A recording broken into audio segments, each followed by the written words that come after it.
hanya padamu Yesus, dan ku berlari kepada tujuanku. Kau beriku hari yang baru, yang lama telah berlalu. Rencanamu oh Tuhan, indah bagiku, tak terbatas oleh pikiranku. Firman-Mu ya dan amin, sumber kekuatan, Kau pengharapanku, Kau terbaik bagiku.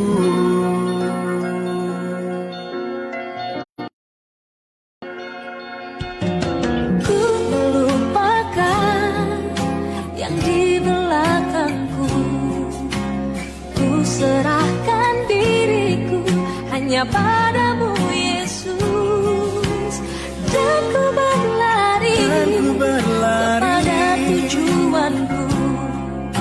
Kau beriku hari yang baru, yang lama telah berlalu. Rencanamu Tuhan, indah bagiku, tak terbatas oleh pikiranku. Firman-Mu ya dan amin, sumber kekuatan, Kau pengharapanku, Kau terbaik bagiku.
Percaya Tuhan punya rencana.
akan menyerah pada apapun juga sebelum ku coba semua yang ku bisa, tetapi ku berserah kepada kehendakmu.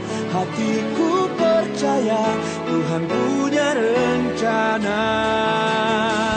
Ku tak akan menyerah pada apapun juga sebelum ku coba semua yang ku bisa, tetapi ku berserah kepada kehendakmu. Hatiku percaya Tuhan punya rencana. Hatiku percaya Tuhan punya rencana. Ya, shalom. Selamat sore Bapak Ibu sekalian. Selamat berjumpa kembali dengan saya, Doni Yunus, dalam Pemberdayaan Online.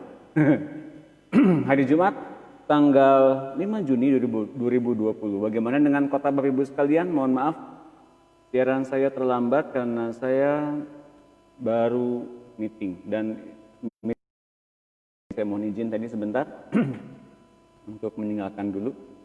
Dan kita akan terus melanjutkan bahasan yang kita bahas kemarin, lagi seru-serunya nih tentang aktivitas otak. Nah, silakan saling menyapa Bapak Ibu sekalian yang di Facebook. Selamat sore semuanya. Saya belum bisa menyapa satu persatu. Seperti biasa saya akan menyapa satu persatu. Kalau sudah beres acaranya, saya akan menyapa. Selamat berjumpa kembali. Kalau hari ini baru ada yang baru bergabung, silakan lihat lagi rekaman-rekaman sebelumnya. Kiranya rekaman-rekaman sebelumnya menambah kemudian pengetahuan atau menambah kembali apa yang Bapak dan Ibu pernah dapatkan. Tampaknya jaringannya bagus atau bagaimana? Tolong dicek. Oke, rupanya bagus ya. Nah, bagi Bapak Ibu sekalian yang ingin bergabung di acara besok, di acara close group jam Sabtu jam 15, nanti kita akan ngobrol-ngobrol bareng, berfellowship, ngobrol bareng bersama-sama dengan saya. Itu bisa saja lintas generasi dari umur 20 sampai ke umur unlimited. Besok ya saya mau adain lewat Zoom meeting. Nah, jadi bagi Bapak Ibu sekalian yang pengen ngobrol-ngobrol bareng nih sama-sama kita semua di sini, ada yang memberkati kita lewat kesaksiannya, nanti boleh di sana, nanti kita saling sharing juga. Dan apa yang saya bagikan kemarin langsung praktek loh, beneran. Jadi ketika saya minta download, kan kita sama-sama doa ya kemarinnya. Bapak download, saya mau minta download, kamu upload semua apapun itu yang sedang kau pikirkan. Tahu nggak Bapak Ibu sekalian, saya punya bahan renungan yang sangat indah. Dan ternyata ini menjawab apa yang pernah saya tanyakan dulu banget, 8 tahun yang lalu. Kira-kira nanti di dunia akan datang itu ngapain sih kita di sana? Apakah ada program seperti ini lagi? Waktu itu jawabannya hanya bilang ada, masih ada pemuridan seperti ini. Lalu untuk siapa? Untuk orang-orang yang belum dengar pemuridan. Loh, mengapa? Selama ini mereka ngapain? Mereka belum dapat pengajaran. Loh, kenapa bisa masuk ke surga? Nah, waktu itu masih belum terlalu jelas. Tapi kemudian tadi pagi ketika saya teduh, itu jelas banget mengapa sebabnya demikian. Dan tentu saja pelajaran hari ini menentukan juga mengapa ada orang yang ketika ke surga masih blank. Karena belum pernah belajar tentang pikiran Kristus. Nah, hari ini dan kemarin kita sudah belajar tentang pikiran Kristus. Hari ini caranya kita praktek bagaimana mengaktifkan pikiran Kristus. Menarik ya? Dan silakan Bapak dan Ibu sekalian serta saudara-saudariku siapkan catatannya. Sekali lagi akan banyak catatan hari ini dan juga alat tulisnya jangan lupa, dan Alkitab jangan lupa. Alkitab apapun itu, mau Alkitab Alkitab dalam bentuk software atau dalam bentuk Alkitab yang kita pegang sehari-hari, silakan, saya nggak ada masalah dengan itu. Oke, baik. Kita akan berdoa ya. Kita minta tuntunan kami semua menyatu dengan Roh-Mu, sehingga kami pun growing together, tumbuh bersama-sama, penuh bersama-sama, ngalamin sukacita dan punya pengharapan bersama-sama, hingga kami pun mempunyai pikiran-pikiran Kristus. Terima kasih Bapak, Kau ketika berkata-kata membuat kami hidup, Engkau hidup, kami hidup. Demikianlah firman Tuhan waktu menemukan kami di sorga. Di sana Engkau hidup, kami pun hidup. Kami mempunyai kehidupan sekarang ini dan menjamin kami nanti dan unlimited. Mari. Ya, sudah doanya. Pas tadi lagi doa, habis ya.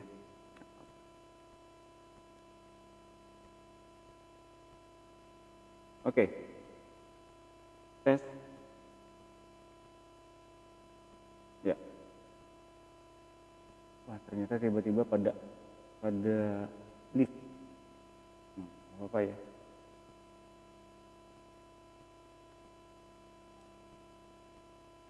Oke.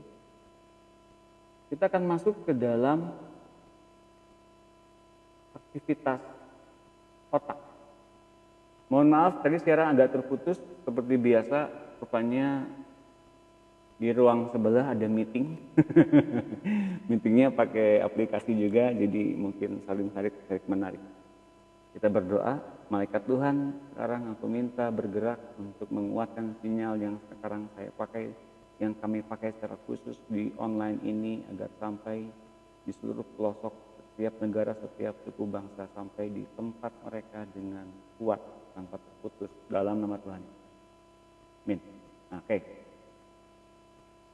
Siapkan catatannya, siapkan Alkitabnya, siapkan alat tulisnya. Kita akan bicara banyak tentang aktivitas otak. Nah, ini menurut statistik atau menurut ilmu dari psikologi. Bila di kepala seseorang dipasang alat pengukur getaran otaknya, ternyata ada 4 daerah operasi otak yang berbeda-beda. Nah, saat seseorang sadar penuh, ia berpikir setiap saat untuk membuat rencana atau memecahkan persoalan-persoalan sekitar hidupnya. Jadi, kalau otaknya dipakai maksimal, itu berfrekuensinya sangat tinggi.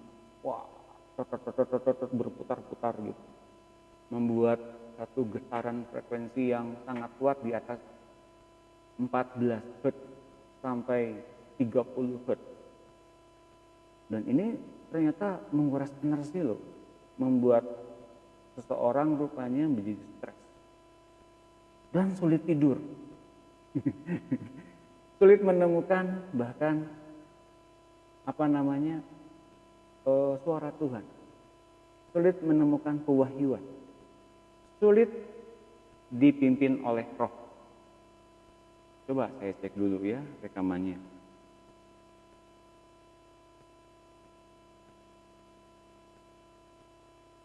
Oke. Coba saya cek. Buffering.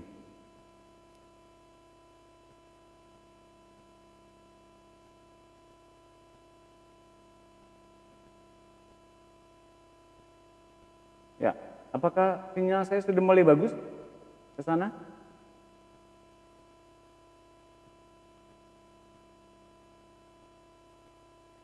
Tes sinyal. Apakah sinyal saya sudah mulai bagus? Tolong dicek.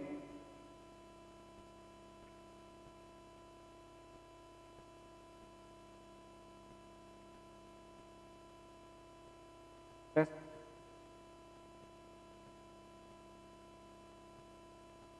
Tes 1, 2, 3.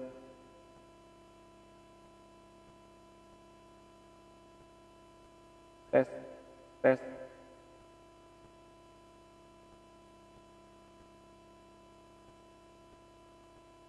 Tes.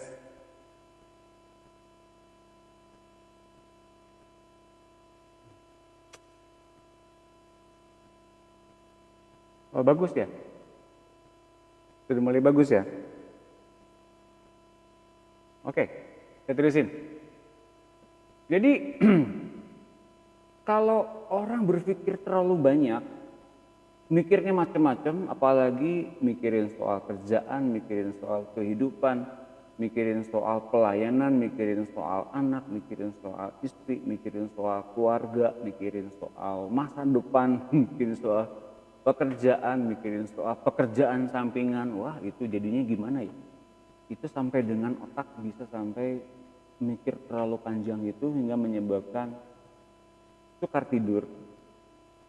Tidur pun bahkan level pikirannya masih bekerja terus hingga timbul kemudian seperti halusinasi, bukan mimpi loh, halusinasi, dan kemudian yang paling parah sukar mendengar suara Tuhan. Karena kalau kita mesti mendengar suara Tuhan, hati dan pikiran kita mesti benar-benar dalam keadaan rileks. Nah, kalau otak yang begini sampai dengan berpikir keras begini, itu getarannya sampai 30 Hz. 14 sampai 30 Hz. Itu ada di wilayah beta yang paling tinggi, yang paling sebetulnya nggak boleh kita terima. Ini frekuensinya di wilayah beta. Ini orang-orang psikologi ngajarin ini loh. Saya mau ngajarin gini biar kita tahu ternyata orang-orang yang bergelut di bidang psikologi sebetulnya sedang mengerjakan apa yang ada dalam Alkitab, tapi dengan sampul luar yang nggak terlalu dalam sebetulnya. Bisa dalam, hanya mereka di wilayah jiwa saja, nggak di wilayah rohani, ya. Oke. Nah, bila ia mencapai klimaksnya itu ke otaknya, ia akan mencapai lelah dan mengantuk. Pasti ada satu di mana dia akan merasakan stuck. Nah, stuck, apakah ada satu solusinya, apakah ada satu pintasannya dari setiap permasalahan yang difikirkannya, saya nggak tahu. Tapi kemudian akan merasa lelah dan mengantuk, itu menguras energi loh itu. Dan kemudian dengan perlahan frekuensi otak itu akan menurun sampai di bawah 14 Hz. Dan ia mulai merasa masuk ke ambang tidur. Dengan frekuensi di antara 14 Hz sampai 7 Hz. Itu ada di wilayah level alfa. Ya. Di ambang tidur. Oke. Jadi tadi dalam posisi terjaga, berpikir keras, kemudian stuck, dan kemudian dia ngantuk karena kecapean. Dan dia masuk di wilayah alfa. Nah, sekarang bila ia tidur dan bermimpi, level otak itu turun antara 7 Hz dan 4 Hz. Level ini disebut di wilayah gamma. Sebetulnya ada di wilayah, ada lagi di dalam di antara alfa dan gamma ini ada di wilayah di wilayah delta. Ya. Beta, alfa, theta, gamma, ya, theta. Level theta. Jadi mimpi ini biasanya tak teringat lagi jikalau ia bangun tidur. Nah, kalau orang habis mikirin banyak, capek, kemudian dia mimpi, ketika dia tadi stresnya belum ditangani, atau pikiran banyaknya belum diberesin, kalaupun mimpi lupa. Itu yang ada di level theta. Kalau ia terlelap, ia tak bermimpi lagi atau deep sleep, frekuensi otaknya akan turun di bawah 4 Hz. Ini ada di wilayah level gamma. Yang paling bawah itu gamma. Itu deep sleep. Deep sleep itu sampai bahkan bisa lupa ini pagi apa sore. Ini siang atau malam. Ini hari apa? Ini tanggal berapa? Ini bulan apa? Ini tahun berapa? Ada yang pernah begitu? Wah, saya pernah sering. Biasanya tak lama ia di daerah ini, lalu ia akan naik lagi ke level theta dan bermimpi lagi. Mimpi ini yang kadang teringat waktu ia bangun. Jadi di wilayah deep sleep sampai ke wilayah theta tadi, kalau nggak sampai ngalamin yang dua di atas tadi ya, level beta sama alpha yang kencang tapi dan kemudian capek tadi, nggak sempat capek seperti itu di wilayah theta terus dan di wilayah gamma terus, akan sering banyak mimpi yang ia hasilkan sepanjang tidur itu, dan mimpi itu ia ingat terus, dan ketika ia ingat terus maka ia mencatatkan biasanya. Nah ini kuncinya. Mengapa saya sering kali bilang kalau sering mimpi apa, tolong kalau mau mimpi catetin gitu ya. Tolong kalau Bapak dan Ibu sekalian mimpi, catatkan mimpinya itu biar nggak lupa. Mengapa sebabnya? Karena di dalam mimpi orang-orang yang sering ada di level theta dan gamma, itu sering ada mimpi yang ada artinya. Mengapa? Nah, nanti kita lihat. Dengan berlatih dalam ibadah, menyembah Dia dengan roh dan kebenaran, kita membiasakan diri untuk tak terlalu banyak memakai pikiran dan menurunkan level pikiran kita dengan semakin cepat memasuki level alfa, memasuki level ambang tidur, ke level seperti hendak mengantuk, entah seperti hendak ditandai dengan adanya nafas yang teratur. Anda tahu kalau misalnya sulit tidur kan ada banyak orang memberikan teknik, coba nafas dalam-dalam, kemudian pelan-pelan itu 4 kali. 4 kali nafas,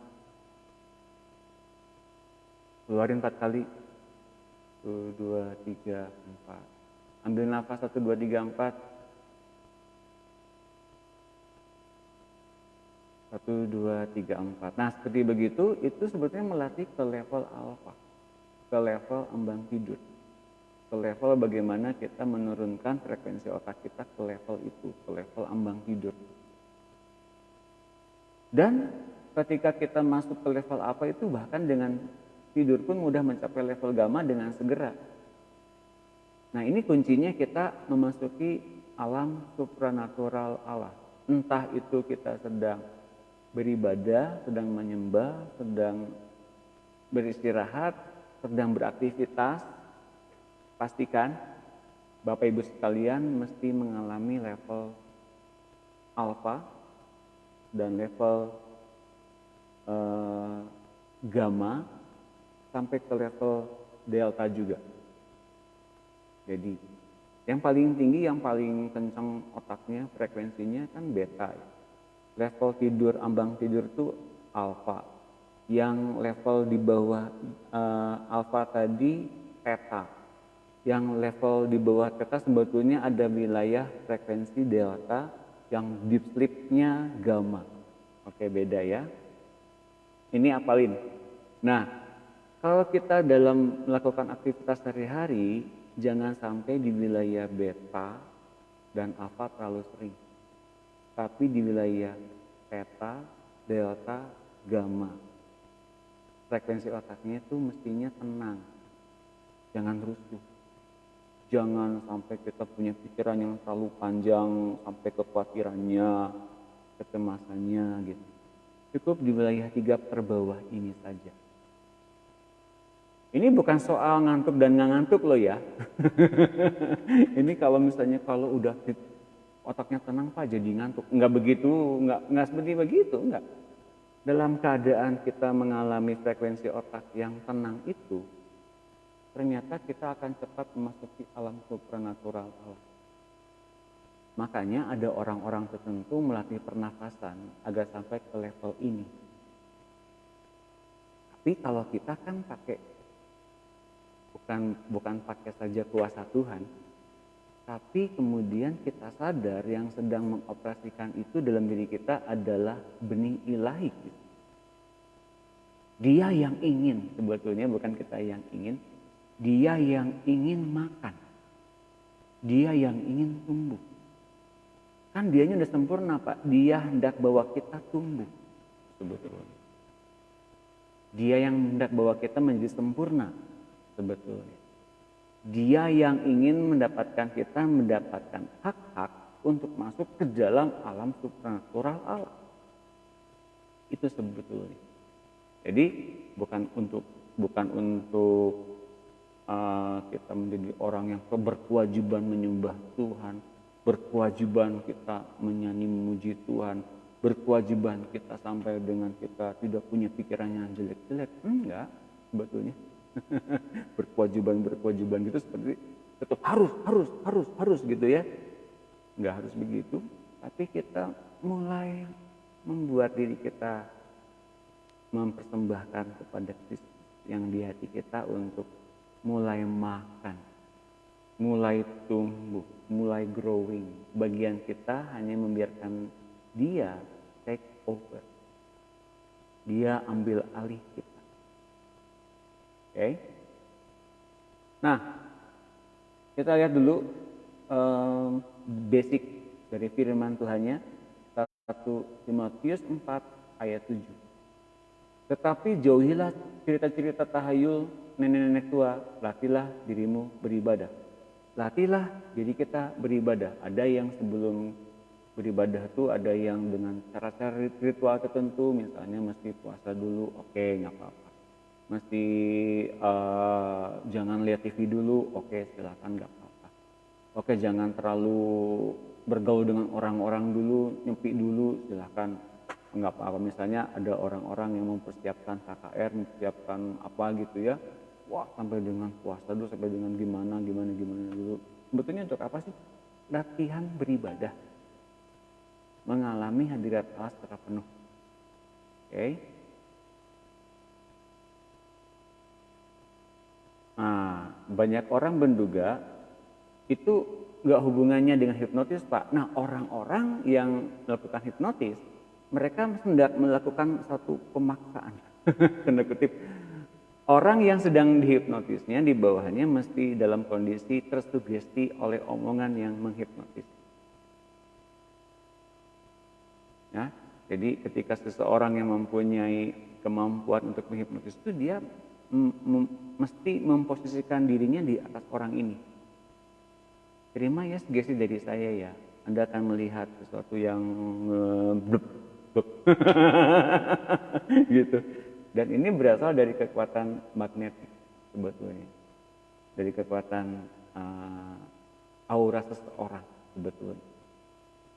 Jadi hati-hati ya, jangan sampai kita menundukkan diri di bawah pengaruh seseorang. Ayatnya ada. Roma 6 ayat 17, coba kita buka.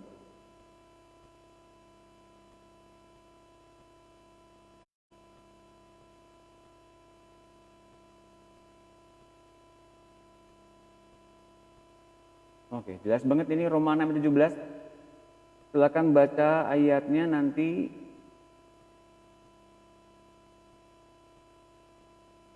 Siapin Alkitabnya.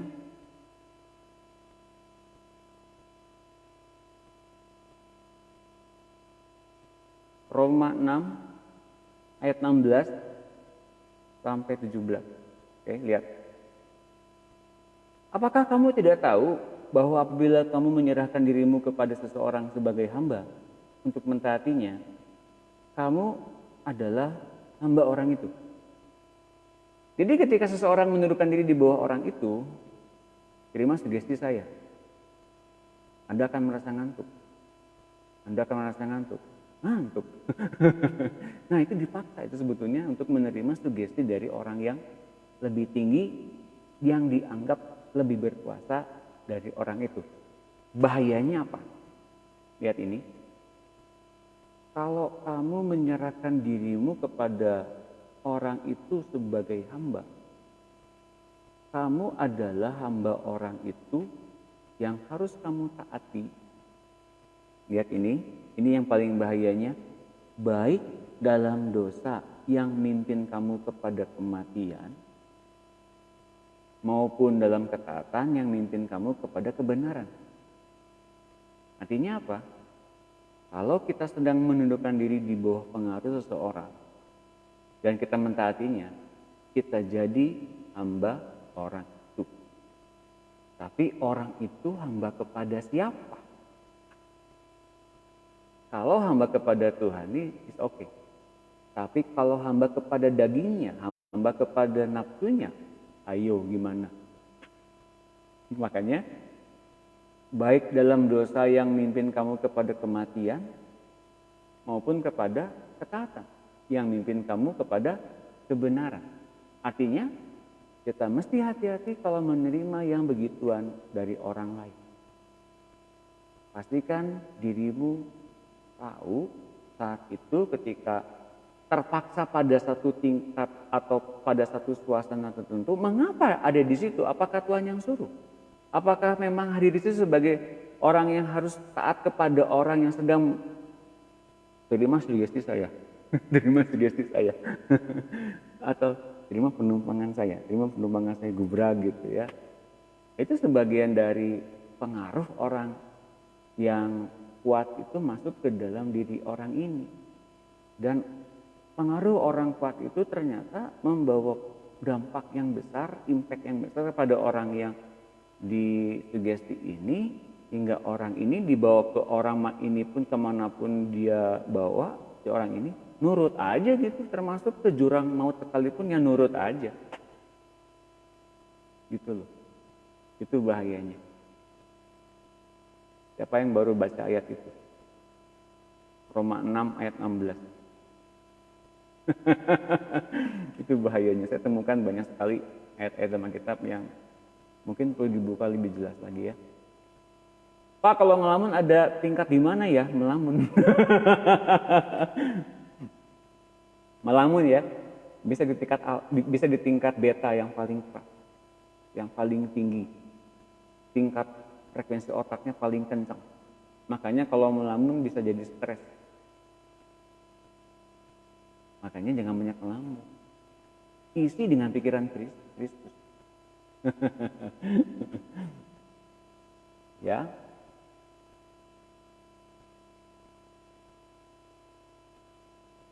Nah. Sepertinya saya ada di level gamma terus 12 kalau lewat bantal. Oh ya. Boleh lah, nggak apa-apa ya, menerima pewahyuan terus dong kalau gitu ya. Oke. Terus hipnotis itu apakah ada kuasa roh jahat? Dari pertamanya sih sebetulnya ada dari kuasa jiwa seseorang. Karena ini yang mengembangkannya sebetulnya adalah Franz Mesmerism. Adalah seorang yang menyelidiki adanya kekuatan magnet di antara makhluk hidup. Dan kemudian ia mengembangkan hipnoterapi dari pengembangan itu. Nah, jadi dari mesmerism itu dia mengembangkan hipnoterapi.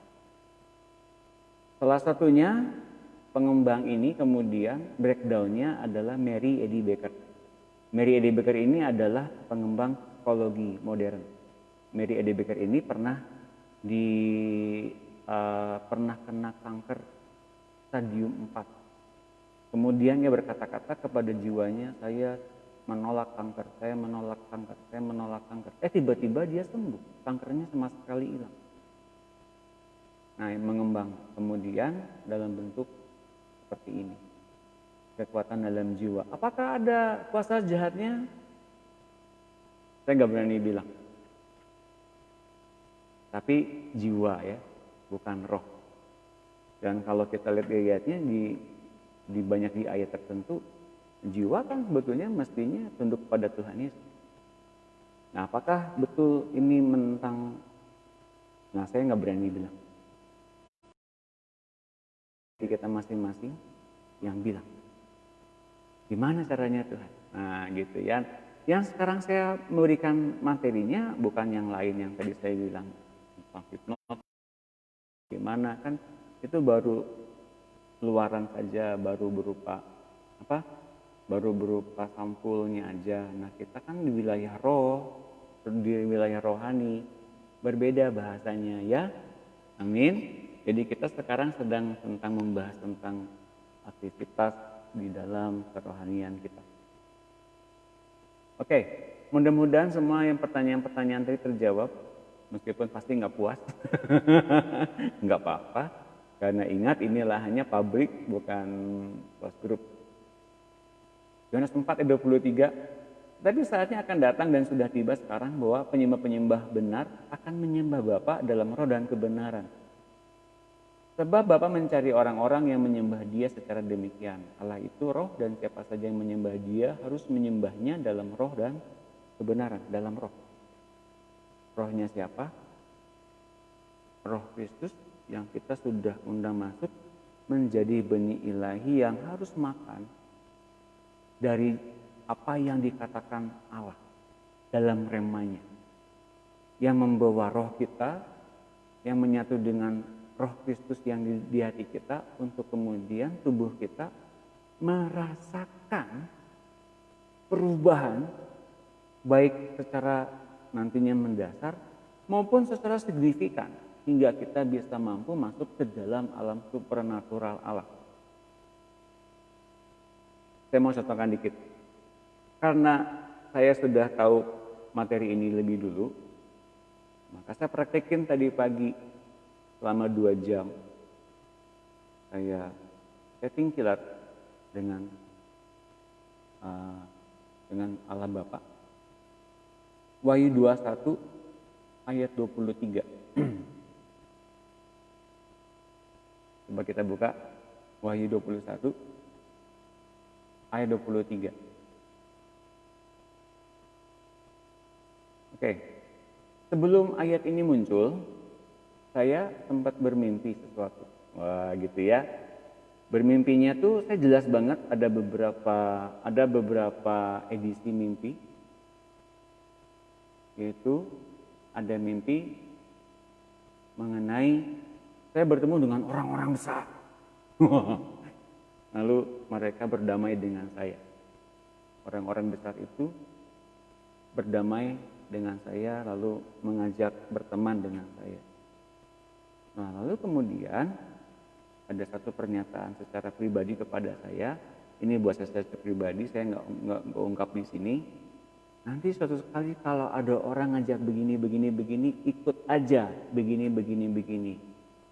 Oke, siap. Kemudian saya bertanya, biasanya kan kalau ada mimpi begitu, saya nanya langsung. Itu artinya apa?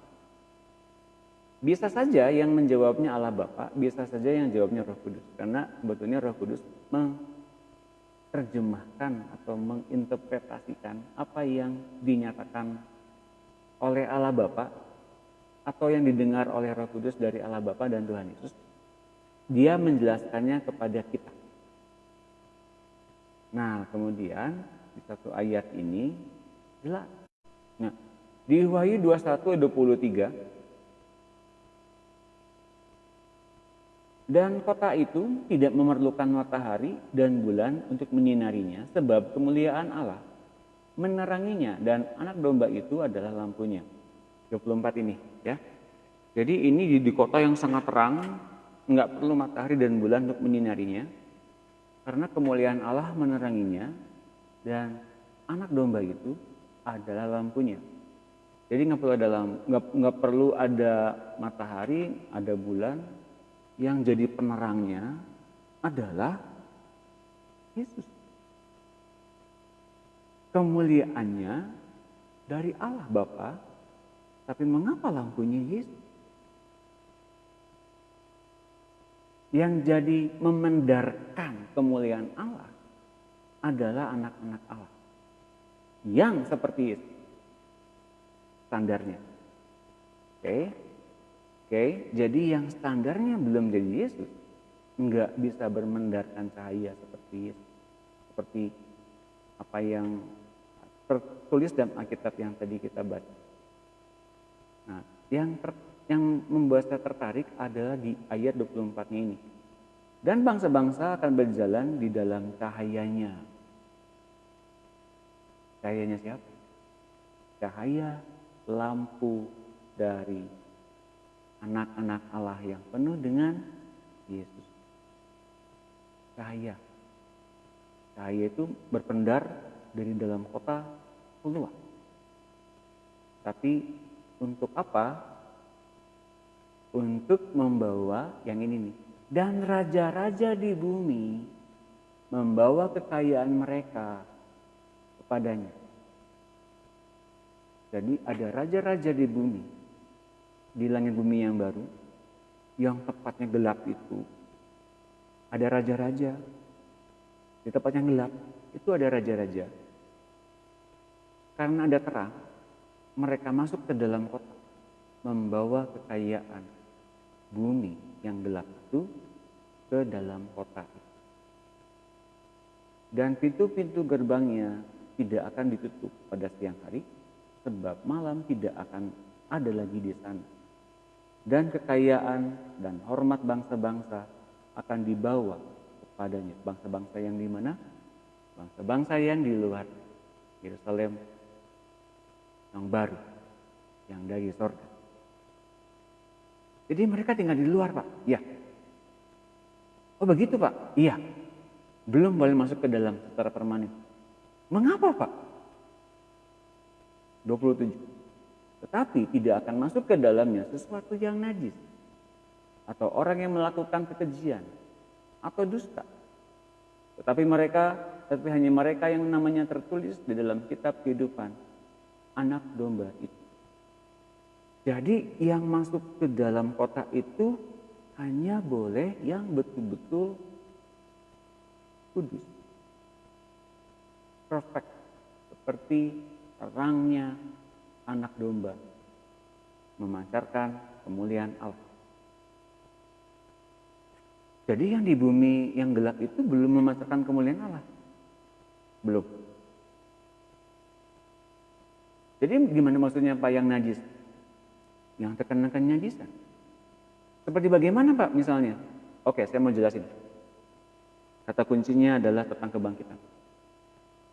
Jadi yang di langit bumi yang baru itu, di bumi yang gelap itu, ada orang-orang yang belum dibangkitkan dengan tubuh kebangkitan yang sempurna seperti apa yang kita dapatkan kelak dari Kristus yang ada di hati kita ini.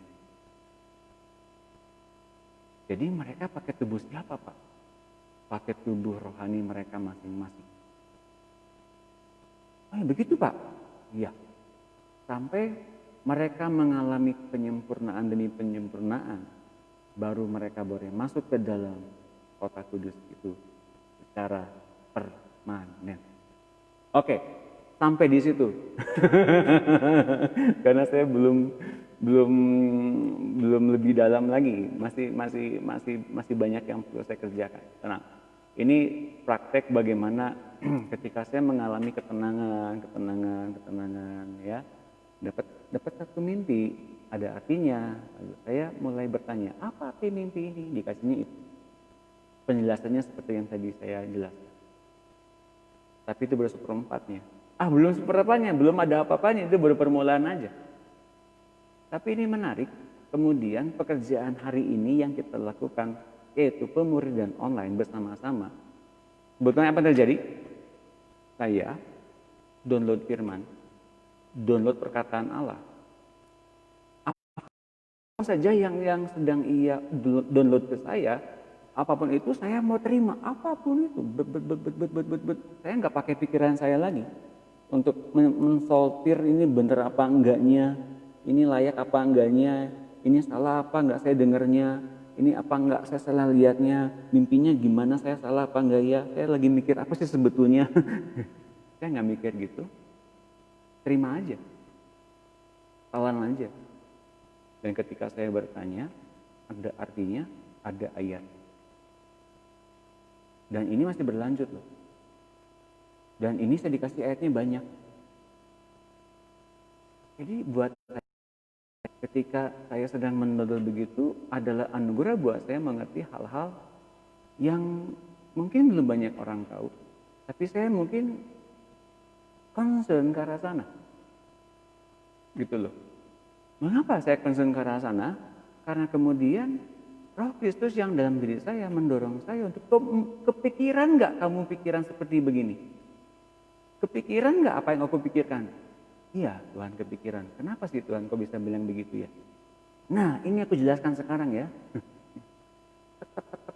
Makanya Bapak Ibu sekalian, ketika sekarang kita pemberian online gencar begini hampir tiap hari ya. Mengapa bisa hampir tiap hari?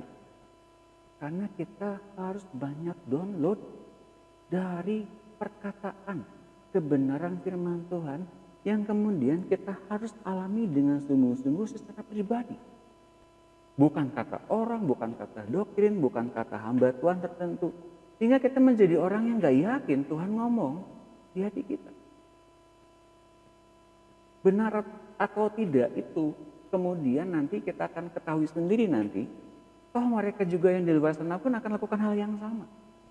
Cuma bedanya mereka sudah punya masa, mereka sudah punya pengikut. Jadi semua orang ngikut, semua orang punya satu ya followers dan mereka yakin mereka ada dalam masa yang banyak karena memang orangnya banyak. Tapi kita mungkin bagi kita semua yang kita nggak punya followers, kita nggak punya orang-orang yang percaya apa omongan seperti begitu, nah nggak ngerti. Tapi dia yang di hati kita cuma bilang, aku lagi mikirin gini, kamu kepikiran nggak? Iya juga kepikiran. Kayak tadi pertanyaannya, Pak kalau ngalamin gitu di level mana Pak? Kan pertanyaan itu membawa kita masuk kepada level curiosity, keingintahuan kita kan.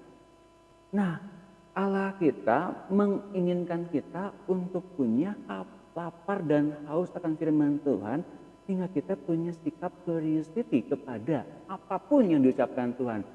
Ini mau dibawa kemana Tuhan?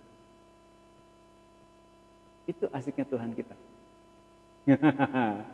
Jadi kalau kita sekarang belum lapar dan haus seperti begitu, ya karena kita terlalu banyak mikir. Enggak nelen banyak, tapi ngunyah pahit. Oh jangan dulu begitu Bapak Ibu sekalian.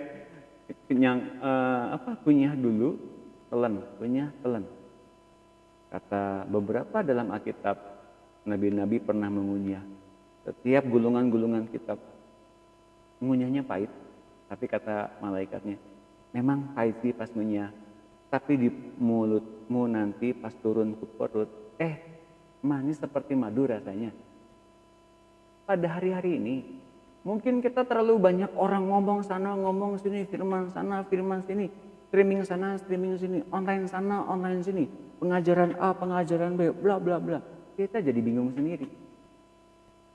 Tapi saya mau kasih tahu cara yang sekarang ini dihidupkan oleh online hari ini adalah bagaimana otak kita gak boleh bekerja terlalu banyak. Gampang ya. Saya ngajarin nggak aneh-aneh dulu. Tapi otak kita nggak kerja terlalu banyak dulu deh, coba. Nanti mungkin kita ngalamin hal yang sama. Karena dasarnya sama. Kristus yang ada di hati kita. Bukan siapa-siapa kan? Oke, kita masuk lagi ya ke level berikutnya. Sampai sini ada yang mengerti? Penasaran? Penasaran nggak? Kalau nggak penasaran saya nggak terusin nih.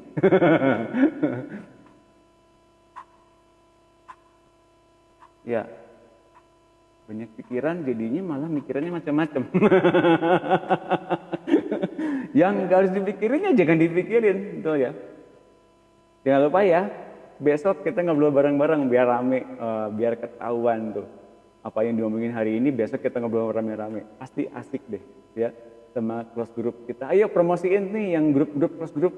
Ayo Pak Riki, pasti apalagi Bu Esther, Ibu Susi, Ibu Marta, Ibu Levina.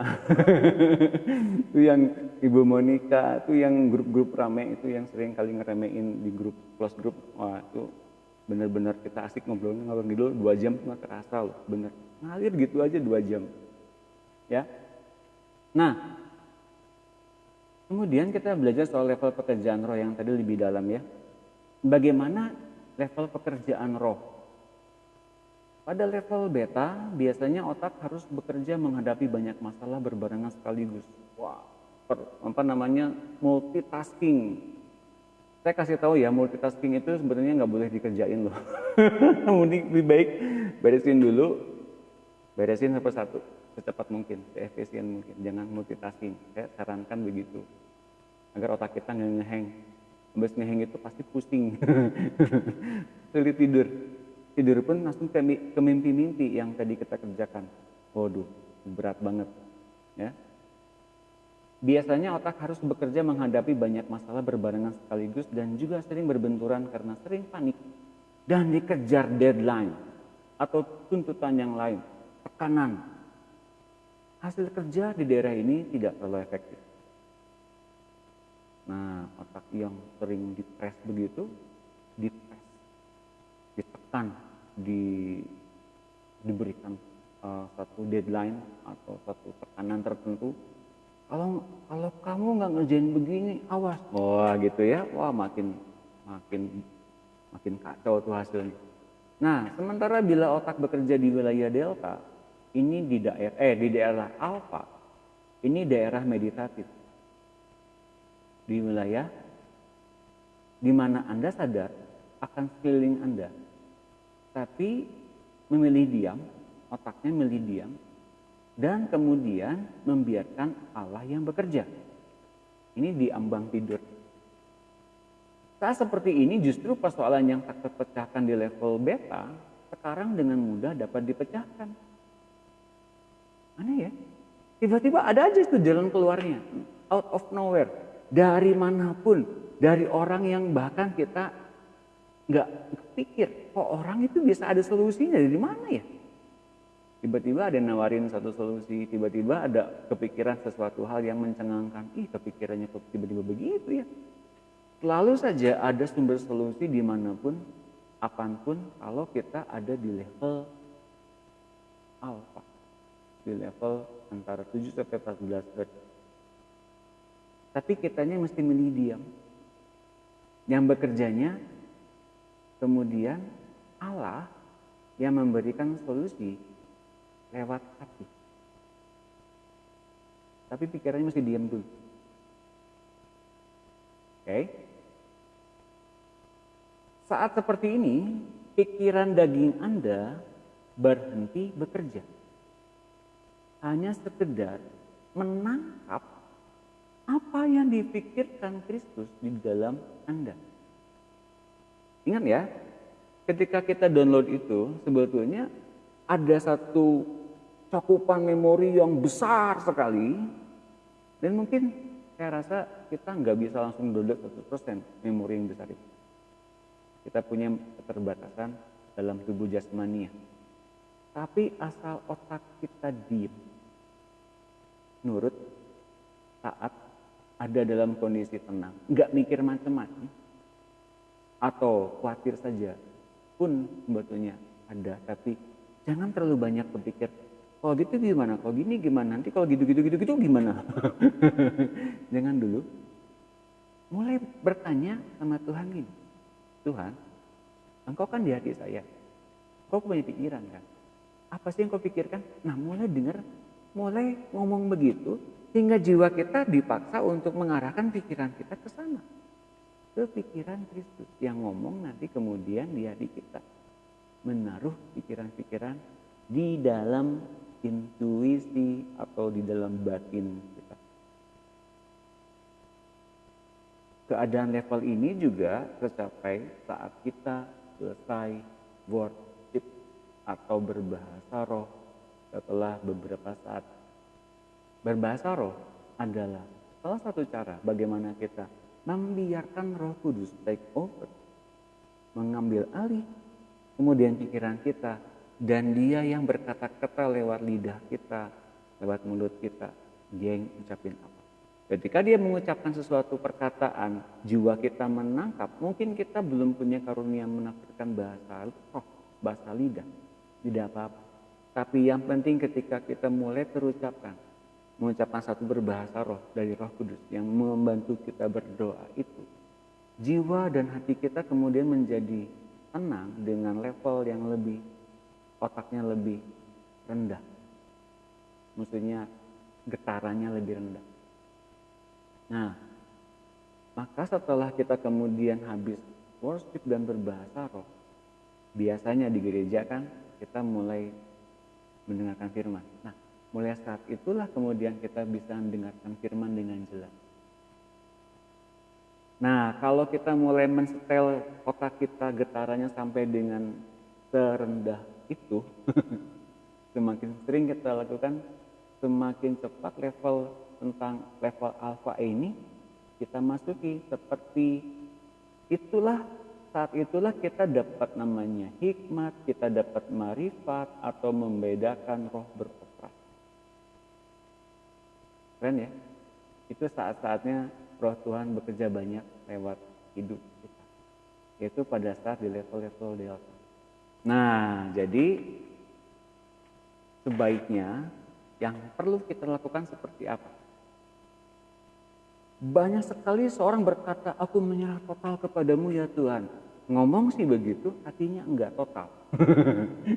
Ya, di hati dan pikirannya masih banyak ketegangan, keinginan-keinginan yang belum terjawab, pertanyaan-pertanyaan yang wow, banyak simpang siur sana sini dan belum ada solusinya sama sekali.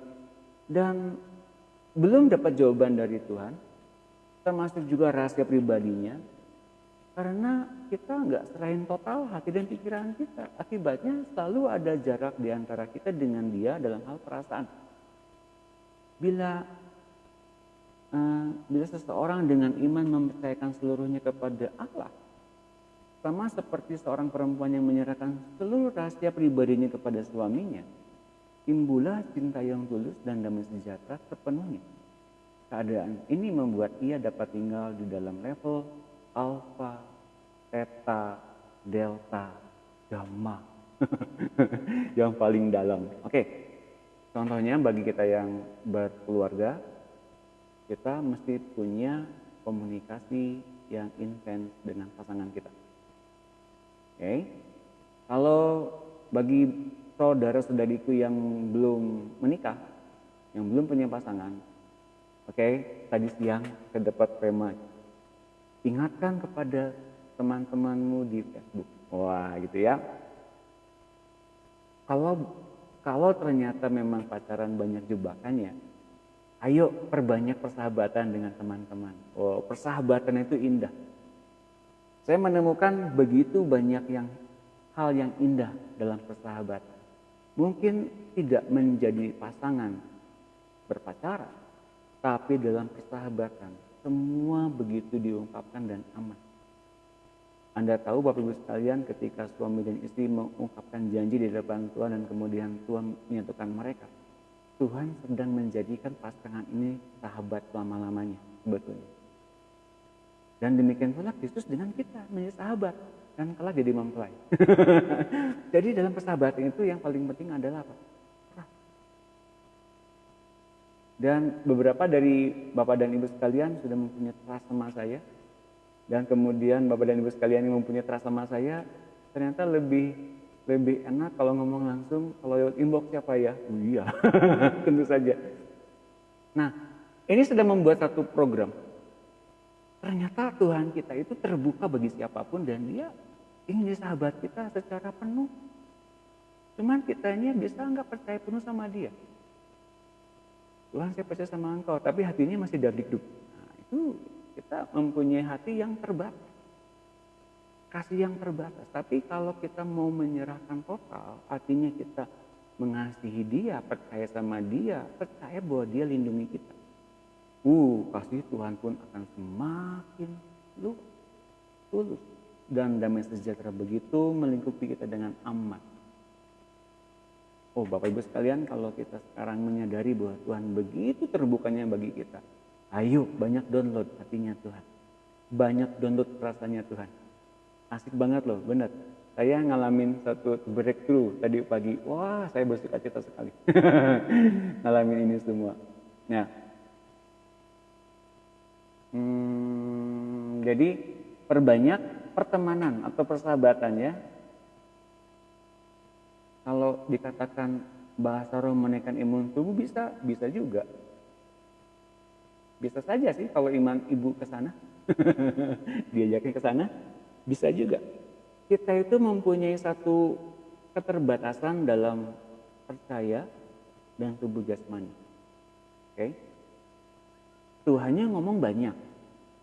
Kita mungkin dengar banyak. Tapi hasil downloadan yang banyak itu berhasil terdownload dengan sempurna kah atau ada crash? Ada virusnya di disket kitanya. Apakah ada virusnya menentukan simpanannya akan sempurna apa tidak? Tergantung kitanya. Hikmat Salomo itu diberikan secara penuh oleh Allah kepada dia, tapi Salomo hanya mempergunakan sedikit dari hikmat Allah yang besar itu. Oke.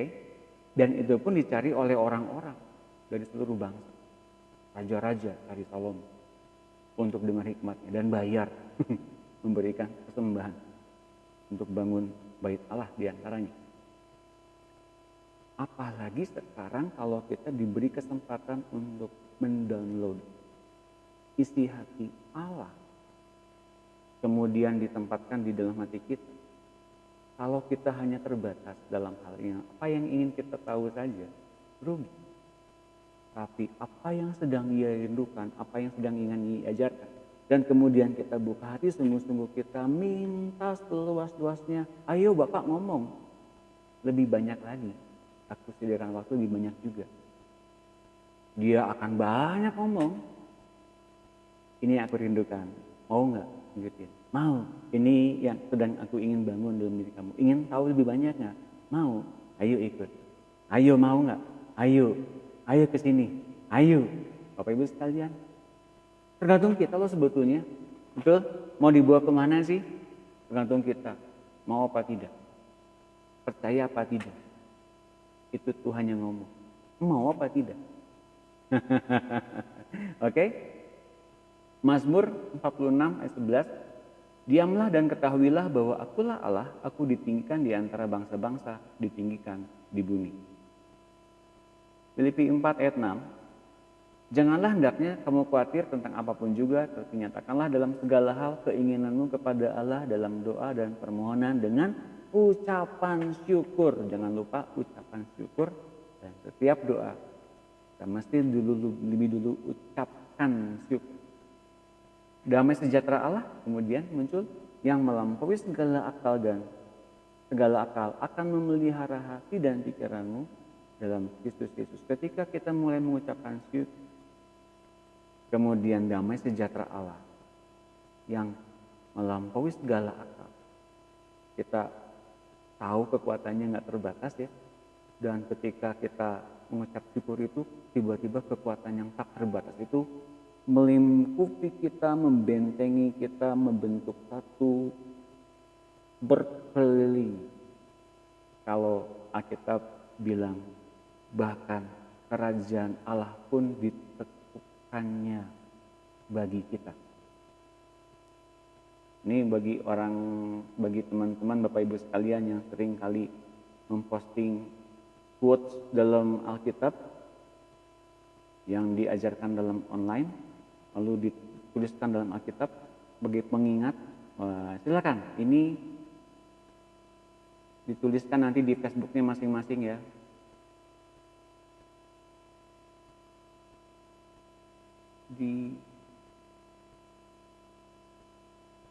Ditekan, dipuk, di bengkok.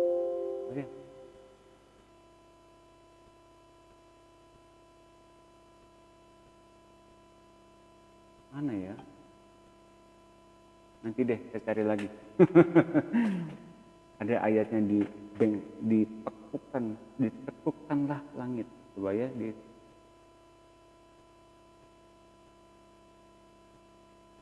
ada juga.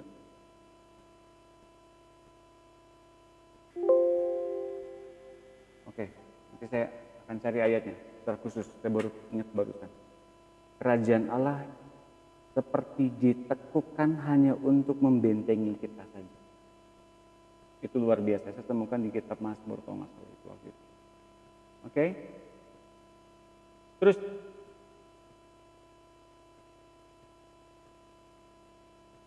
level theta yang di bawah alpha beta, alfa, theta. Level theta adalah level di mana kita menerima firasat-firasat, baik yang buruk maupun yang baik. Bahkan pernyataan Allah dalam bentuk mimpi-mimpi yang jelas. Ini dalam keadaan sadar maupun dalam keadaan tidur ya sama ya, itu level theta. Jadi kalau waktu itu saya pernah praktekin loh, memang waktu itu saya uji coba dalam satu online. Mungkin Bapak dan Ibu dulu pernah ngalamin ya. Saya pernah online saat itu pakai instrumen rohani, piano. Ting ting ting ting, kok banyak yang ngantuk. Kenapa coba? Emang materinya tuh gimana tuh Pak? Nah, saya waktu itu belum jawab terlalu dalam, tapi saya mau jawab di sini sekarang. Waktu itu saya mau praktekin apakah kita masuk di wilayah theta. Asik ya, ternyata saya itu seringkali eksperimen loh tanpa sadar kepada Bapak Ibu sekalian. Eksperimen untuk mengetahui sebetulnya gimana sih apa yang pernah saya dapatkan itu saya praktekin dan ternyata banyak yang ngalamin loh. Banyak yang levelnya jadi kok pasti jadi ngantuk Pak, tapi kemudian kok tahu ya apa yang diajarin kok nempel ya. Mengapa coba? Mungkin pikiran kita banyak hal di luar sana yang mumet. Masuk ke online, dengar yang beginian, meskipun tanpa musik atau dengan musik, dibawa ke level theta, dan kemudian kok levelnya jadi seperti tenang, dan kemudian bisa menangkap banyak, ditulisin dalam jurnal pribadi, baca kitab, ngalamin, praktekin, jadi. Persoalannya adalah di dalam aktivitas otak. Kalau aktivitas otak kita masih mikir terlalu banyak, ketika masuk ke kelas ini kemudian ingin berdebat terus gitu ya, atau ingin memunculkan satu opini, mana nih pengajaran yang salahnya ini saya mau koreksi gitu ya, itu jadinya mikirin di level beta, bukan di level di bawahnya, bukan di level alfa, theta, delta, gamma, apalagi gamma, nggak bisa. Nah, kalau ada Bapak Ibu sekalian datang ke sini dengan lapar dan haus akan firman Tuhan, langsung masuk di level theta nih. Banyak yang didapatkan, pasti. Mengapa? Karena Roh Kristusnya yang minta makan, minta download. Dan sebetulnya saya pun sedang di-download ini sama, di-downloadnya sama. Jadi sekarang ini saya pun sedang download juga bersama-sama dengan kita semua bersamaan. Cuman sayanya lebih dulu tahu dan sekarang lebih tingkatannya lebih dalam lagi dari yang dulu. Ngerti nggak? Karena saya sudah tahu gimana cara praktekinnya dan bagaimana kemudian aplikasinya dan hasilnya bagaimana. Oh ternyata begitu ya. Nah termasuk Ibu Sri ini waktu itu, Pak saya kok ngantuk ya Pak. Kayak gitu tuh, level theta. Ya. Ngaku dia. Ketawa. Nah, firasat dengan intuisi sama Pak, hampir sama. Nah, cuma bedanya hati lamanya jangan bicara terlalu banyak, karena kalau firasat biasanya muncul di hati lama. Tapi kalau di intuisi kebanyakan hal-hal berupa nubuatan pun muncul. Suatu ketika saya mau mandi siang untuk pemuridan. Siang, waktu itu jam setengah dua saya mandinya, jam setengah 4 akan ada pemuridan, setengah 2 terus tiba-tiba kepikir satu sahabat saya yang kepikiran tiba-tiba, dari sekian banyak sahabat saya, tiba-tiba saya kepikiran sahabat saya ini, tiba-tiba kenapa terpikir beliau, saya sambil mandi gitu ya. Sayangnya pada saat itu saya nggak berdoa, nggak tanya juga sama Tuhan, sayang sekali. Dan ketika saya mulai pemuridan jam setengah 4 sudah mulai gitu ya, ada kabar beliau sedang mengalami kecelakaan dan sedang meregang nyawa. Wah, saya langsung berdoa dan minta Tuhan tolong, jam 4 yang meninggal. Nah itu yang namanya intuisi. bukan firasat. Karena kemudian orang yang persis siapa? Orangnya itu persis dan apa yang sedang dikerjakan oleh Roh Kudus. Harusnya mungkin saya harus berdoa. Tapi saya waktu itu nggak meleset gitu. Ya, itu yang masih kita latih sebetulnya sehari-hari ini. Bagaimana kita melatih intuisi agar kita punya tapi betul-betul sama fokus dengan pikiran Kristus. Nah, kita perlu belajar banyak ya, perlu belajar. Perkataan Tuhan itu akan Tuhan kasih melalui Roh Kudus. Ya, Roh Kudus memberikan pengertian-pengertian yang mendalam tentang pengajaran Tuhan dan mengingatkan kembali apa yang pernah Tuhan katakan kepada kita secara pribadi. Itu ayatnya begitu, makanya disebut sebagai roh penghibur atau roh penolong. Roh Kudus memberikan juga kita kemampuan untuk mengerti apa yang tertulis dalam Alkitab.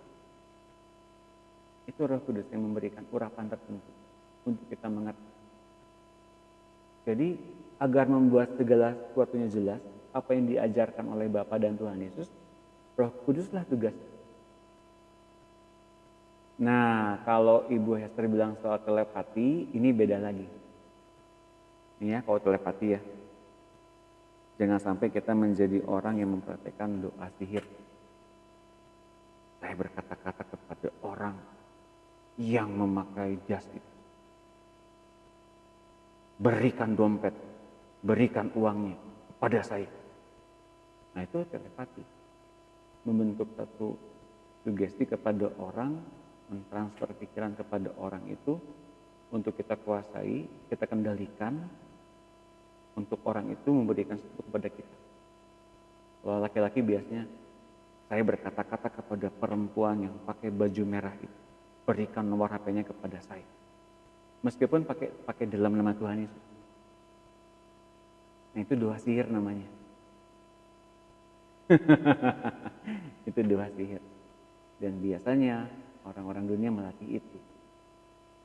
Namanya telepati. Makanya kalau ada orang yang belajar begini, kalau Anda tiba-tiba datang misalnya ke tempat-tempat tertentu dan kemudian Roh Kudus mendeteksi adanya orang yang sedang mendeteksi kita, karena kemudian ini satu penjelasan yang sangat mudah dimengerti. Orang-orang dunia itu ternyata yang belajar tentang ilmu-ilmu seperti begitu, mereka mengetahui ada orang-orang yang masuk ke dunia roh dan level-levelnya tuh mereka mengerti sesuai dengan tingkatan yang mereka dapatkan, yang kita dapatkan, yang dari dunia roh, yang dari Tuhan. Mereka bisa lihat, katanya sih gitu. Jadi kalau ternyata tiba-tiba mereka mendekati kita, jangan kaget. Mengapa? Karena mereka cenderung merasa sedang diintai, sedang ditalaah oleh kita. Padahal kitanya ngapa-ngapain, bodoh amat gitu, pikir-pikir membuat apa mikirin lu gitu ya. Tapi ternyata ada orang yang merasa seperti begitu, karena kehadiran kita dimanapun ternyata bagi mereka suatu ancaman. Beneran. Ada orang yang sedang mempraktekkan kekebalan tubuh misalnya. Bapak-bapak, ibu-ibu, saya hanya berdagang saja, saya hanya praktekin apa yang sedang menjadi kesaktian saya. Mohon kalau ada yang punya kesaktian itu jangan jahil ya, jangan membuat macam-macam ya. Mohon maaf, saya hanya cari makan aja. Nah, biasanya kepada anak-anak Allah tuh mereka juga bilang begitu. Nah, pasti kaget kan, pasti baru dengar yang beginian kan. Oh, banyak di luar sana kan, banyak yang bilang begitu. Oke? Nah, itu karena banyak orang ternyata melihat keadaan rohani seseorang yang bisa kemudian membaca atau meninjau jiwa mereka, dosa mereka. Ini tidak heran ketika Tuhan datang kemana-mana, banyak orang datang sakit, dan dari orang-orang yang sakit nggak sedikit dari mereka ternyata ada roh-roh jahat keluar. Saya tahu siapa engkau anak Allah. Mengapa? Karena begitulah keadaannya anak Allah. Mengerti ya? Di mana ada anak Allah, pasti ada terang yang memancar. Jadi pastikan kita punya terang itu. Jangan sampai ada terang ke situ, tiba-tiba kita terprovokasi, terintimidasi oleh orang-orang yang memang suka iseng untuk benar nggak ini punya satu kesaktian. Wah, kan dia mungkin tahu bahwa kita anak Allah ya, kesaktian, jajal. Tiba-tiba kita emosi, sama aja dengan orang dunia. Ada salah jiwa, kena. Jangan kepancing ya, Bapak Ibu sekalian. Di luar di dunia sana banyak orang mancing kita untuk kita kemudian jadi orang dunia lagi. Menjadi orang yang jatuh ke dalam pikiran kedagingan lagi. Pikiran dosa lagi. Dan kita menjadi orang yang tertuduh. Kemudian kita ternyata sama juga ya. Kenapa ya saya tuh nggak sadar ya. Nah, bangunlah sekarang pikiran Kristus di dalam pikiran kita. Amin. Oh, ini banyak pertanyaan, bagus, saya suka. Oke, terus. Apa bedanya Pak pada saat kita berdoa ada wajah-wajah teman-teman atau saudara yang diingatkan Tuhan untuk didoakan? Nah, seperti yang tadi saya bilang, ketika teringat kepada orang-orang tertentu, ayo tanya sama Tuhan masing-masing. Atau tanya pada Roh Kudus. Roh Kudus, mengapa dimunculin wajah ini? Apa yang perlu saya doakan? Dalam hati aja. Dan ketika orangnya sedang butuh doa untuk kesembuhan, doa orang tuanya sakit, cepat doain. Atau kalau engkau nggak punya waktu untuk itu lebih cepat, berbahasa roh lah. Oke? Yang penting kerajaan Allah butuh alasan untuk bergerak, dan alasan itu mesti hadir lewat mulut kita sebagai penyampai. Pak, kalau kerajaan Allah bergerak sendiri bagaimana Pak? Bukankah dia bisa bergerak sendiri? Mereka butuh kita. Kerajaan Allah butuh ada alasan untuk mereka bergerak. Dan alasan itu datangnya dari kita. Kitanya yang jadi pergerakan, yang breakthrough, membuat jalan-jalan terbuka bagi orang-orang yang hendak dilepaskan. Amin. Oke, mudah-mudahan semuanya bagus sinyalnya ya. Caranya untuk menghancurkan ketakutan, keraguan dalam hati kita gimana? Saya merasa perasaan ini seperti batu atau benteng. Nah, mulai dengan menyerahkan secara total apa yang membuat kita khawatir dan takut kepada Tuhan. Sebutin satu persatu. Dia Tuhan yang tahu isi hati kita. Kitanya jujur apa enggak? Semuanya bilang. Kekhawatiran kita tentang kekurangan kita, tentang kedagingan kita, tentang sifat kita, tentang tabiat kita, tentang perlakuan kita, tentang kelakuan kita, tentang kesalahan-kesalahan kita. Semua beberin di hadapan Tuhan. Kesalahan kita yang paling memalukan sekalipun beberin semua di depan Tuhan. Tuhan, ampuni saya pernah nyolong mangga. Tuhan, saya pernah nyolong sendal. Tuhan, saya pernah nyolong duit gopean. Saya pernah ngelakuin semuanya. Tuhan, tolong Tuhan ampuni saya semuanya. Hancurkan semua keegoisan kita dan kesombongan kita. Betul-betul kita butuh Tuhan. Kita butuh pertolongan Tuhan. Oke?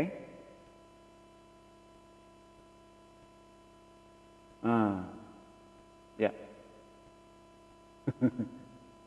Yang benar saya kokoh gitu, panas rasanya. Nah, oke. Kalau diperlukan doa, boleh. Nantilah ya kapan-kapan. Kita doa sama-sama ya Pak Zerubabel. Nah,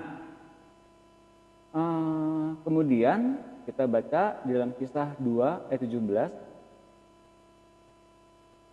Akan terjadi pada masa-masa pada hari-hari terakhir, demikianlah firman Allah, bahwa aku akan mencurahkan rohku ke atas semua manusia, maka anak-anakmu laki-laki dan perempuan akan bernubuat. Dan teruna-terunamu akan mendapat penglihatan-penglihatan, dan orang-orangmu yang tua akan mendapat mimpi. Mau tua, mau muda, mau senior, mau junior, semua dapat penglihatan, dapat mimpi. Dapat namanya vision, dapat satu pernyataan dari sorga. Semua tanpa terkecuali, kecil besar, sama saja. Ini masanya yang katanya akan masuk kepada Pentakosta yang keberapa saya nggak pedulikan. Yang paling penting kita semua diubahkan seperti Kristus. Tujuan akhirnya toh itu. Oke? Dan kita sekarang udah naik lagi ke level berikutnya, ke advance. Bagaimana kita masuk ke dalam pikiran-pikiran Kristus. Ini advance nih. Anda boleh praktekin langsung seperti saya kemarin ketika habis download gitu kan doanya sama-sama. Nah, kemudian saya bisa tahu Tuhan sedang bagikan apa. Dan ternyata apa yang saya dapatkan mimpinya seperti orang besar. Mereka berdamai memeluk saya satu persatu. Oh aneh, kenapa ya? Orang besar-besar. Ini bukan di dunia yang sekarang tampaknya. Waduh, ini saya sangat exciting. Oke.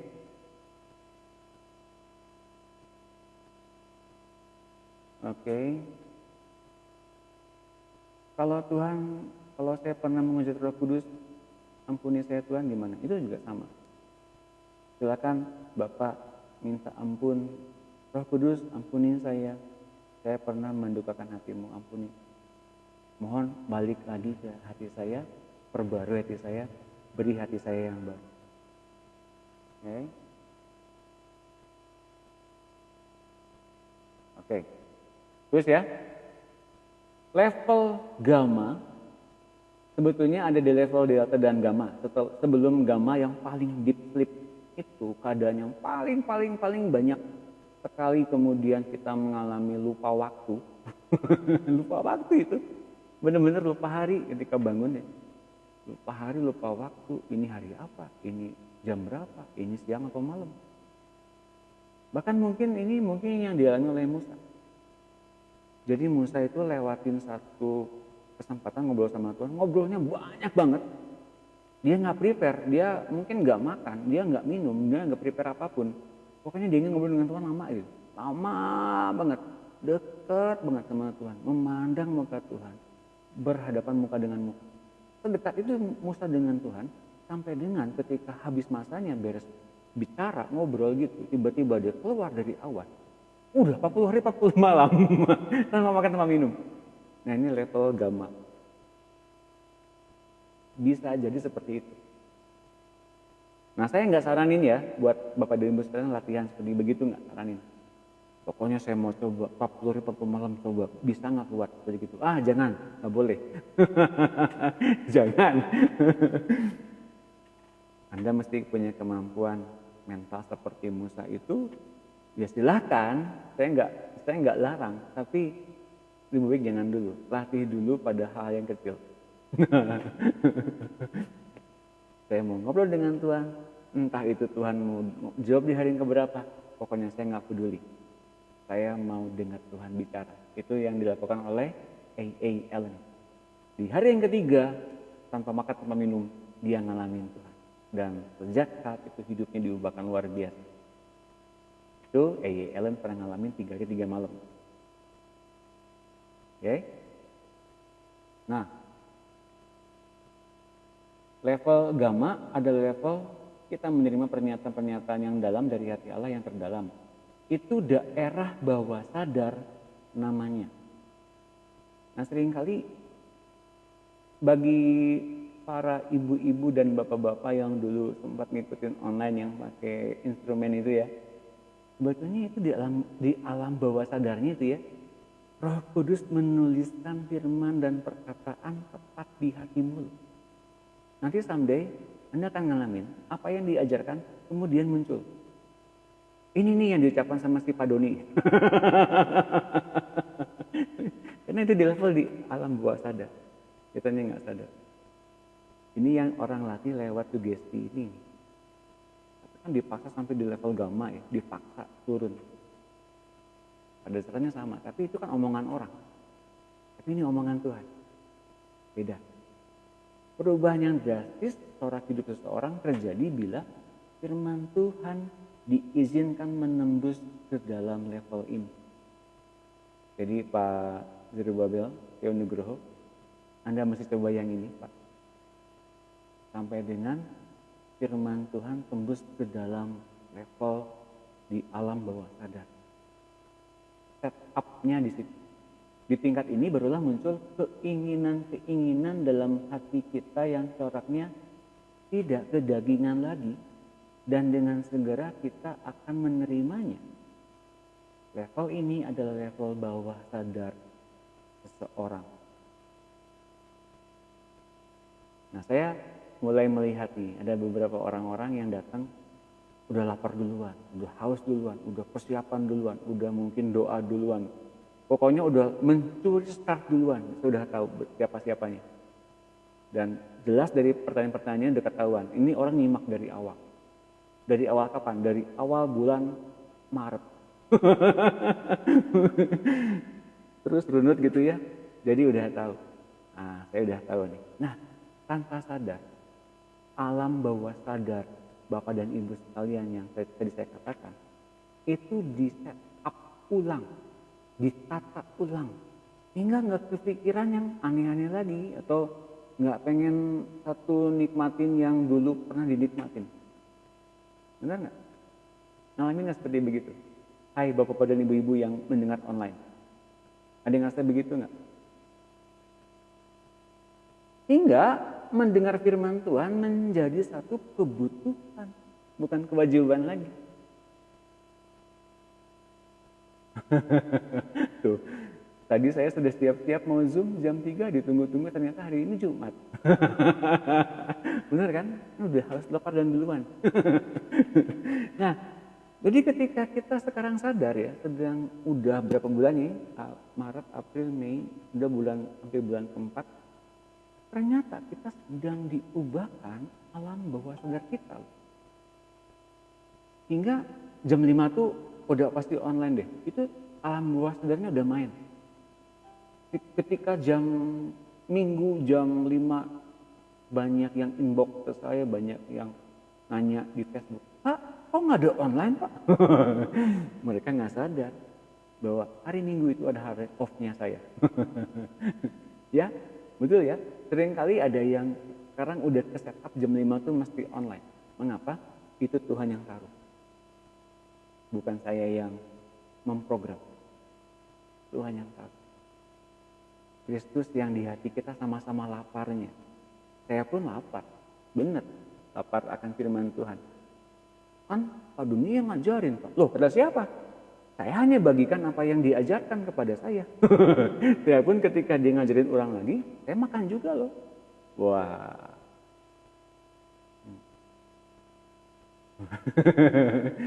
Saya pernah pulang kerja tengah hari, terus bangun sore mandi lagi, terus tiap-tiap kerja lagi. Nah itu tuh. Itu alam bawah sadarnya ke set up juga. Oh, saya masih sekolah ya. Oh ya. Jadi belum bapak-bapak. Nah nanti ikut dong kelas itu ya, kelas grup youth ya, Dek Zerubbabel. Tuh semua pada siap-siap, ternyata besok udah lapar duluan. Bener ya, ternyata bener kejadian, udah exciting ya. Sebetulnya saya memang programnya mau hari ini, Bapak Ibu sekalian, betul programnya mau hari ini. Tapi ternyata ada meeting. Jadi saya lebih memilih untuk meeting daripada untuk close group. Biar close groupnya nyaman, saya taruh di hari Sabtu. Nyaman. Jadi nggak ada kerjaan apa-apa. Kitanya juga nggak ngantor kan. Jam 3 itu udah family time. Kita bisa sambil ngopi, nyantai gitu ya. Nggak terbebani dengan wah gitu. Hektik pekerjaan. Dan kita bisa tenangkan hati kita. Ya, oke. Ezra 1 ayat 5, bagaimana pikiran Allah menggerakkan hati seseorang. Maka berkemaslah kepala-kepala kaum keluarga kepala-kepala kaum keluarga orang Yehuda dan orang Benyamin serta para imam dan orang-orang Lewi, yakni setiap orang yang hatinya digerakkan Allah untuk berangkat pulang dan mendirikan rumah Tuhan yang ada di Yerusalem. Nah, ini orang-orang buangan yang ada di tanah Babilonia. Mereka digerakkan untuk pulang oleh Allah untuk mendirikan rumah Tuhan di Yerusalem. Padahal mereka buangan, padahal mereka sedang dalam tahanan loh. Tapi kemudian bukan Berubabel, Raja Kores memberikan dana untuk membuat benteng sebagai sarana atau prasarana untuk bangun kota tuh benteng dulu. Bangun benteng, lalu bangun rumah Tuhan. Itu yang ngasih duitnya Kores, Raja Persia. Cyrus. Nah, di satu sisi Tuhan pun menggerakkan orang-orang Yahudi, orang-orang Benyamin, dan imam-imam serta orang-orang Lewi, yaitu orang-orang yang hatinya digerakkan oleh Allah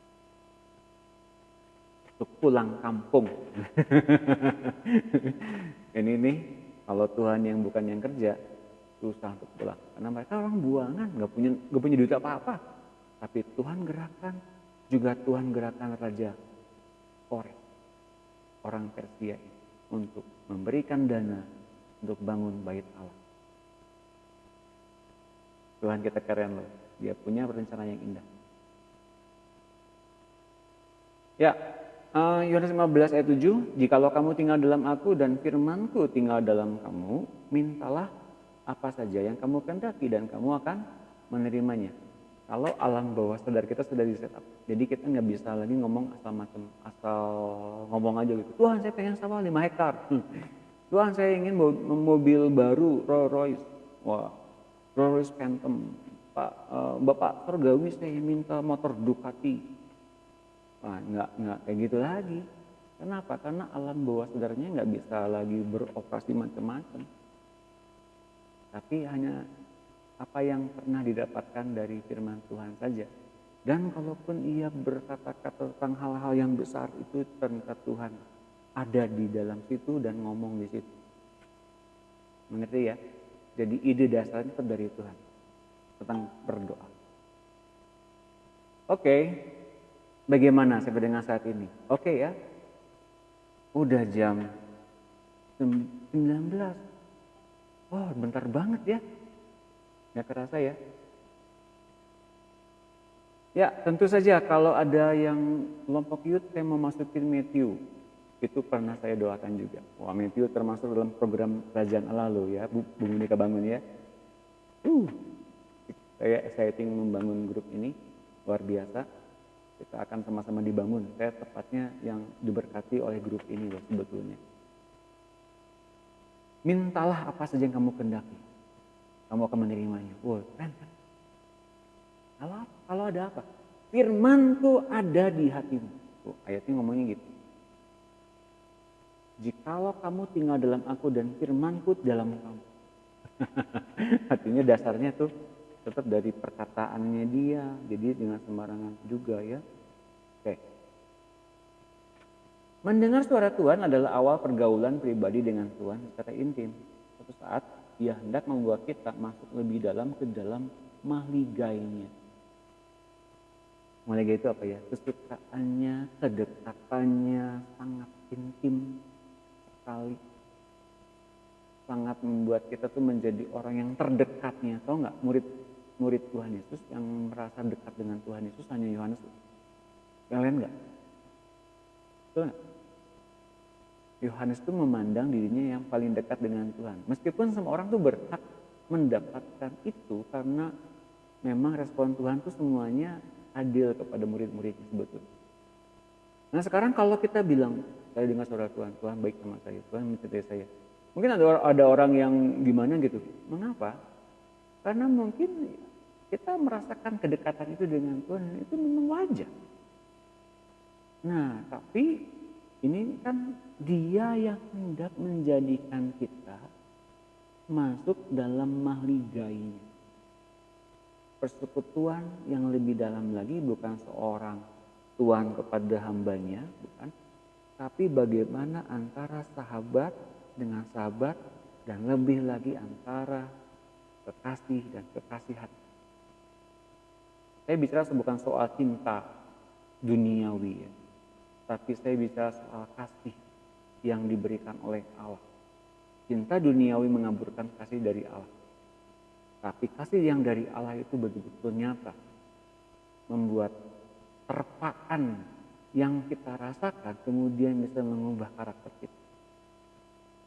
Sekali Anda berhadapan dengan Allah yang besar kuasanya itu dan hadir sebagai Allah yang betul-betul memberikan suatu perubahan hati yang luar biasa, Anda akan tersungkur, Anda akan takut, Anda akan gentar seperti Musa datang ke awan yang gelap dan dia bilang, aku sangat gentar.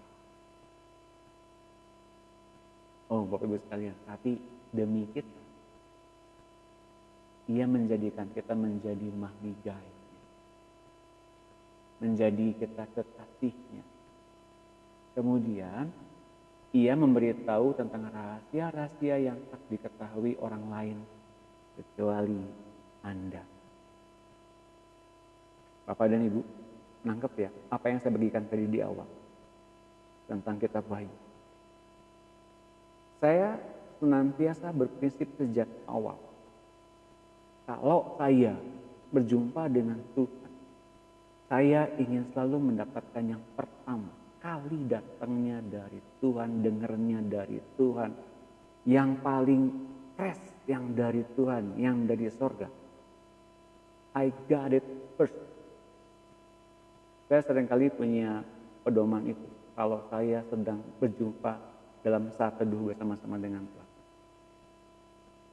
Mengapa saya punya pedoman seperti itu, punya pakem seperti itu, punya satu semboyan seperti itu? I got it first.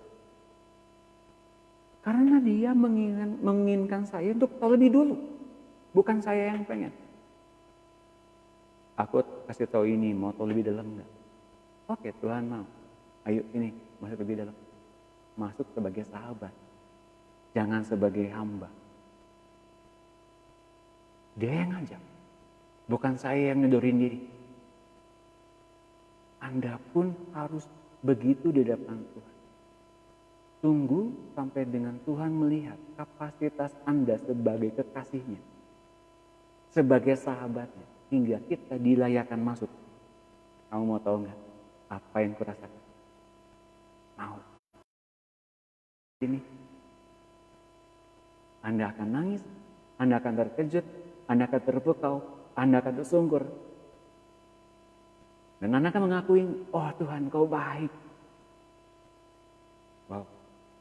Kalau Anda sudah melakukan begitu di depan Tuhan, Anda nggak mungkin bisa berbuat macam-macam lagi. Berbuat dosa pun, kepikir pun tidak.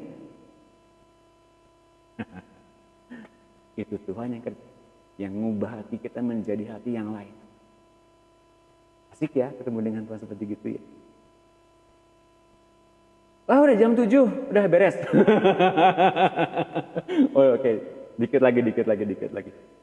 Kidung 1 ayat 4. Tariklah aku di belakangmu, marilah kita cepat-cepat pergi. Sang Raja telah membawa aku ke dalam mahligai-mahligainya. Kami akan bersorak-sorai dan bergembira karena engkau. Kami akan memuji cintamu lebih daripada anggur. Layaklah mereka cinta kepadamu. Orang-orang di luar sana, kepercayaan orang lain, siapapun dia, membaca kitab agung dengan pikiran jorok, dengan pikiran yang kotor, dengan pikiran yang bercabul, dengan pikiran yang berzina. Mereka menginterpretasikan juga dengan pikiran mereka yang berzina. Tapi kita tidak. Tuhan adalah kasih. Dia naikkan kita menjadi anak Allah. Menaikkan kita posisinya setara dengan dia. Bukan kita menyetarakan diri dengan dia, tapi dia yang membuat kita naik ke dalam mahligai, ke dalam kesenangannya, ke dalam kerinduannya. Posisi kita begitu istimewa di hatinya. So hargai itu. Dengan kita jangan berbuat ceroboh, jangan bertindak macam-macam, jangan berpikir macam-macam. Fokus dengan pikiran Kristus saja. Oh, Anda akan kaget. Hidup Anda setiap hari akan diubahkan terus menerus. Anda akan cemerlang. Dan di hadapan orang-orang, orang-orang akan takjub dan kemudian memuliakan Allah. Saya pengen kenal siapa Allah kamu. Gimana caranya? Itu yang akan dunia lakukan kepada kita. Wahyu 2 ayat 17. Siapa bertelinga, hendaklah ia mendengarkan apa yang dikatakan Roh kepada jemaat-jemaat. Siapa yang menang kepadanya akan kuberikan dari mana yang tersembunyi. Jadi Tuhan berikan makanan khusus. Kebenaran yang spesial. Yang pertama kali orang dengar itu kamu. Nah, kita kan seringkali nggak pede. Barangkali saya salah dengar. Barangkali saya salah dapat pengajaran. Oh, rugi. Ikuti dorongan Kristus di hatimu. Oke. Dan aku akan mengurniakan kepadanya batu putih. Yang di atasnya tertulis nama baru. Yang tidak diketahui oleh siapapun selain oleh yang menerimanya. Allah akan memberikan kita identitas yang baru. Dan orang-orang nggak tahu siapa kita dengan identitas yang baru, nama yang baru itu. Hanya orang itu yang tahu, hanya kita yang tahu, dan hanya Allah yang tahu. Penasaran? Yang ini ngomongin apa? Nah, ayo sama-sama kita mulai praktikin. I got it first. Saya adalah orang yang tahu lebih dulu tentang rahasia Allah yang satu ini. Yang lain mungkin belum tahu, tapi saya adalah orang yang pertama kali tahu. Dari Tuhan pertama kali. Anda masuk ke dalam maligai-malaiganya. Anda masuk ke dalam sahabat-sahabatnya. Anda masuk ke dalam cintanya. Yuk, aku yang ngasih tahu. Kamu penasaran gak? Kata Tuhan. Penasaran Tuhan? Dengerin. Anda tinggal luangkan waktu lebih banyak buat Tuhan. Dengar dia bicara. Siapkan catatan. Fokus pada pikiran Kristus. Jangan dengar kiri, jangan dengar kanan, jangan lihat apapun, jangan ngelamun. Fokus kepada Tuhan dengan pikiran-pikiran Kristus. Dan saya tertarik dengan salah satu filsafat yang diungkapkan oleh filsuf René Descartes yang menjadi satu pemikiran dasar pada tahun 1637 dari rasionalisasi barat. Ngomongnya begini, cogito ergo sum, bahasa Latin ya. I am thinking, therefore I exist. Atau, aku berpikir, karena itu aku ada.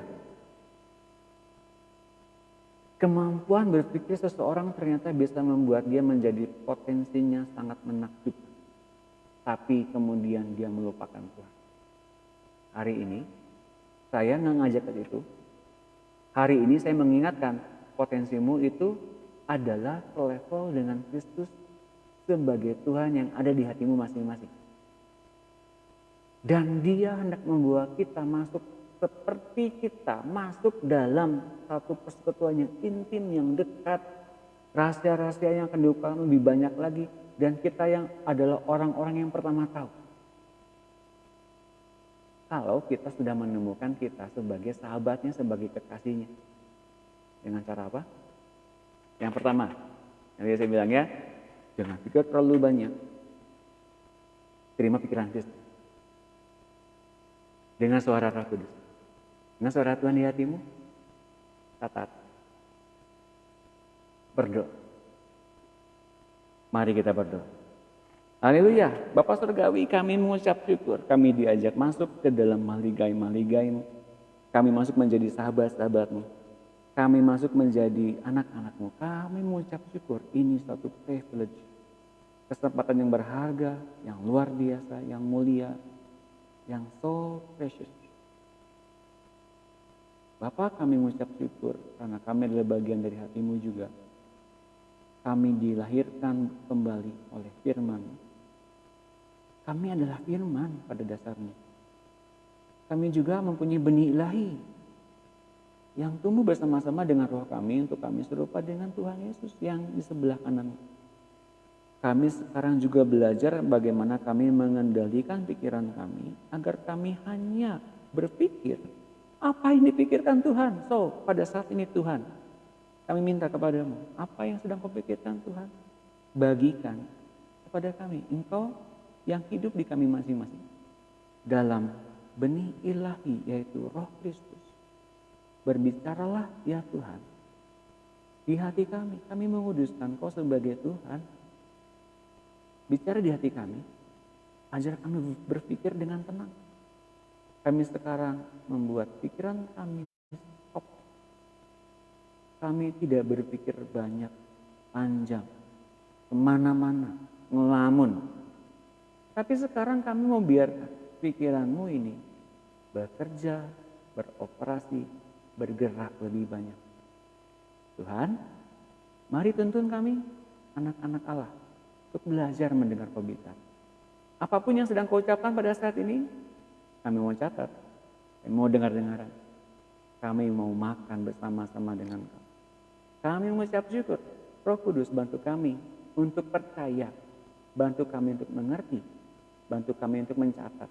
Apa yang dicatat, kami juga mengertinya dan tumbuh dalam akal budi kami. Di dalam nama Tuhan Yesus, kami mengucap syukur.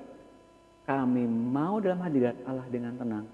Sepanjang sisa hari ini, sampai dengan nanti besok pagi pun kami tidur dalam wilayah Delta dan Gamma.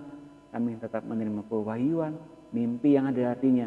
Dan setiap mimpi itu kemudian diterjemahkan langsung di saat yang sama. Kami mengerti setiap arti mimpi oleh Engkau Roh Kudus. Dalam nama Tuhan Yesus kami mengucap syukur. Yang percaya bersama-sama katakan amin. Oke, Bapak Ibu sekalian, saya senang sekali hari ini, luar biasa. Karena banyak orang masih lapar nih kelihatannya.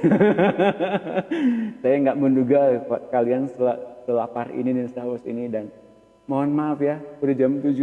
Saya mesti family time nih. Dan besok jangan lupa ada jam 3 dan jam 5 juga. Jadi pastikan untuk hadir, siapkan catatannya juga snacknya untuk kita hadir besok bersama-sama, dan siapkan juga hari ini, setelah ini silakan catatkan ya, seperti yang tadi saya bilang. Catat, Tuhan ngomong,